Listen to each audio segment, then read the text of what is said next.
Ensuring effective follow-up for climate assemblies.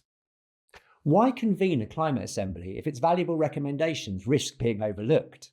The substantial investments of time, of effort and resources from citizens, from commissioning authorities and from organisers demand a structured response from commissioners and from stakeholders.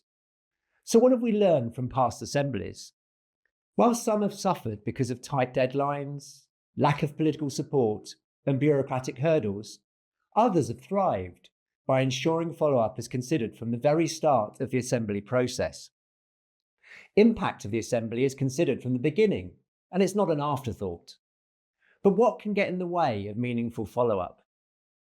Electoral politics, administrative dynamics, policy cycles, budget constraints, and staff turnover can all pose significant challenges.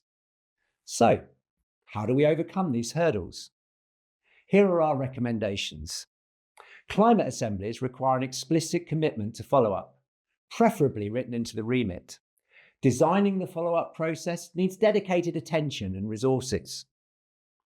Aligning assembly timing with policy cycles enhances its impact.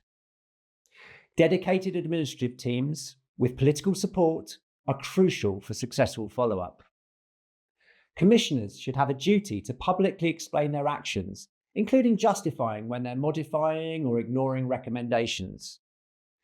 Stakeholder collaboration ensures buy-in and accountability. Ongoing support for assembly members can be an important element of oversight of follow-up. They're often the best advocates. Delve deeper into our short read and briefing to explore strategies for effective follow-up. Join us in our mission to improve the impact of climate assemblies, and discover more under guidance on our website.